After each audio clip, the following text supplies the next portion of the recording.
Ce jour-là, je pense que c'est la plus grosse vague que j'ai vu surfer. Enfin, c'est vraiment une vague énorme. Elle tombe au pire endroit où elle peut tomber, quoi, tout en bas de la vague et devant la falaise. Donc j'allais assumer les conséquences, donc ça allait être violent sous l'eau. On aurait pu vraiment mourir, tu vois. Enfin, c'est chaud de se dire ça. Dans le monde du surf de grosses vagues, que ce soit des filles ou des garçons, c'est une des meilleures techniquement. She's the best female surfer in the world, you know?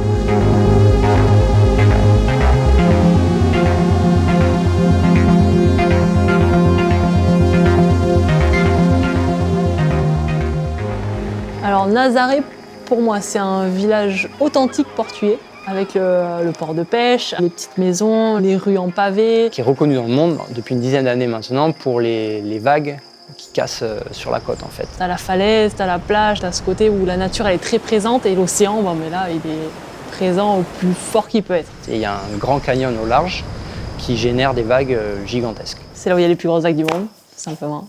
Tu as un record du monde à 24 mètres, tu as un Brésilien qui dit qu'il a surfé une vague de 40 mètres.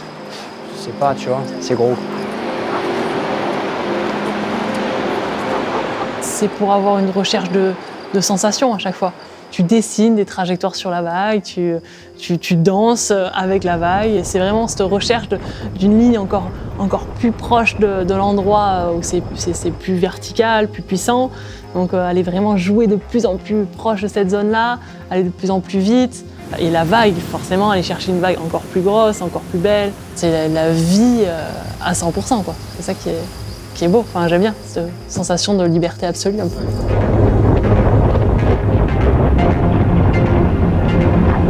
La vitesse la plus haute qu'on a enregistrée avec la GoPro, c'était 76 km/h. Quand à l'arrivée en bas, tu sais, genre vraiment fléchi, il y a des surfeurs un peu plus lourds, tu vois, qui doivent pouvoir aller, je pense, à 80, peut-être 90, je pense, tu vois.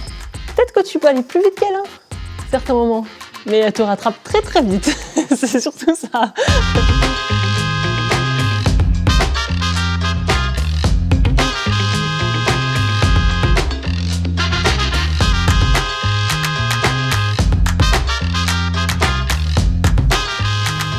Ça remontait pas si longtemps que ça, hein, 40 ans et tout. Tu vois, il y a un surfeur qui est d'ici et ses parents ils lui interdisaient d'aller à Praia do Norte, tu vois, parce que c'était la plage interdite, tu vois. Pour les très gros jours, mais ils font peur, quoi. Ils faisaient peur, ils font toujours peur. Merci. Là, il y a tous les jet skis, toutes les planches. T'as les planches de grosses vagues qui ont les straps. Elles sont plus lourdes. Faut pas que ce soit trop lourd, mais un petit peu quand même. Parce qu'après, t'as du vent, ça s'engouffre dessous et tu t'envoles, tu vois.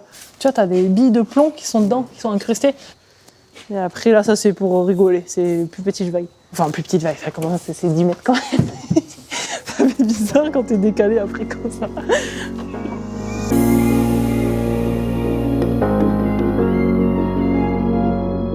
De ce côté, c'est quasiment tous les hangars de surf.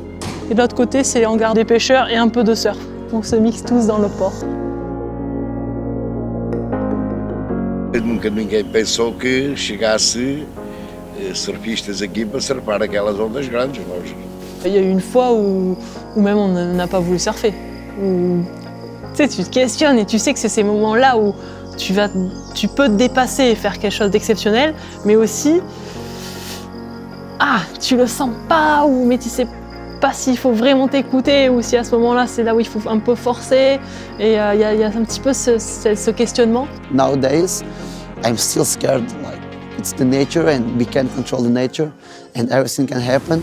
And I think like the fear gets us more awake, you know? If you have too much confidence, you're gonna forget some little details that they're gonna make a huge difference.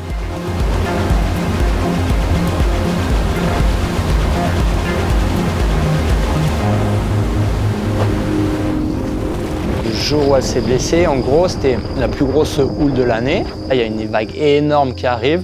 Elle la surfe vraiment bien. Et, enfin, moi, à ce jour-là, je pense que c'est la plus grosse vague que j'ai vue surfer. Enfin, c'est vraiment une vague énorme. Et elle allait vraiment, vraiment vite. Et à un moment donné, elle s'est arrêtée en bas de la vague. Du coup, elle tombe au pire endroit où elle peut tomber, quoi, tout en bas de la vague et devant la falaise. Donc j'avais d'abord mon esprit analytique. Je savais que j'étais tombée sur une très grosse vague. Donc j'allais assumer les conséquences. Donc ça allait être violent sous l'eau. Quand elle est réapparue, elle était pile devant l'extrémité de la falaise. Et quand je suis arrivé sur elle, on s'est touché, elle n'a pas réussi à monter. Il serait resté quelques secondes pour me récupérer, mais ça aurait été le jet ski qui était dans la falaise, lui aussi, donc ça fait 2 personnes à récupérer, encore plus proche de la falaise. J'étais là, bon, ok, sauve ta peau. Et une fois que c'était bon, que j'étais vers le bord, le but c'était que je retourne au même endroit le plus vite possible. Et pendant ce temps-là, elle a repris 2-3 vagues. Voilà, quand je suis à la 4e, là, je me suis dit, bon, là, ça y est, maintenant je commence à vraiment me rapprocher de la falaise. Ils sont toujours pas là. Il va peut-être falloir que je me débrouille toute seule. Et dès que la vague me relâche, il va falloir que je sois tout écarté pour essayer d'accrocher un rocher pour escalader. De là où j'étais, je voyais Lucas et il y avait un autre, il y avait Sergio, ils étaient 2 à la suivre. Lucas a réussi à la choper et c'était bon. Enfin, là, elle aurait pu vraiment mourir, tu vois. Enfin, c'est chaud de se dire ça. Le matin, on mange ensemble, il est cool, on va surfer, et puis le lendemain, on crustacé dans la falaise. Non, c'est chaud.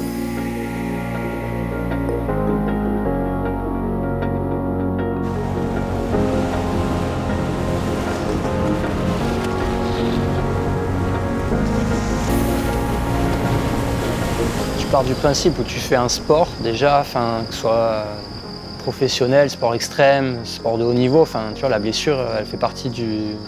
Donc si tu l'acceptes pas, c'est que t'as pas compris un truc, ou tu risques d'avoir une surprise, tu vois. Donc tu fais un sport extrême, tu as encore plus de chances de te blesser. Et après, il faut t'entraîner et le prévoir et l'anticiper pour réduire le maximum les risques et contrôler tout ce que tu peux contrôler. Mais après, quand ton sport il est combiné avec un élément naturel, donc l'océan, tu domptes pas l'océan, même si tu vois dans les médias on t'écrit ouais, elle a dompté une vague. Non, jamais elle a dompté une vague, tu vois. Elle a joué, elle a partagé un moment avec une vague, mais non, il n'y a pas de dompter, il n'y a pas de maîtriser, il n'y a rien du tout. Tu es dans des vagues de 20 mètres, tu maîtrises rien du tout de l'océan, tu vois. Là, avec ce qui s'est passé cet hiver, ce coup je me suis rapprochée de la falaise où ça m'avait fait peur, j'ai beaucoup plus travaillé. Et c'est hyper intéressant. Donc, j'ai une préparatrice mentale, j'ai une personne aussi qui fait plus du magnétisme, une personne plus de l'acupuncture, plus après de la EMDR, c'est plus méthodique, cartésien. The mental part is way more important than the physical part. Because imagine I can be the biggest guy ever, like the guy with the biggest apnea ever, but then if I see a huge wave in my direction and I start panic, it's not going to be worth it. C'est pas que non plus dans la tête que ça se passe, c'est aussi dans le corps. C'est donc voilà, avoir vraiment un équilibre et cette recherche d'équilibre. Tu vois, en tant que surfeuse, je suis toujours en recherche d'équilibre et ma planche avec la vague. Mais finalement, dans la vie et pour avoir cet équilibre parfait sur ma planche, en fait, j'en ai besoin dans la vie, dans mon corps, dans tout ça, quoi. Donc ouais, c'était cette recherche d'équilibre sur laquelle j'ai progressé et je pense que c'est très intéressant.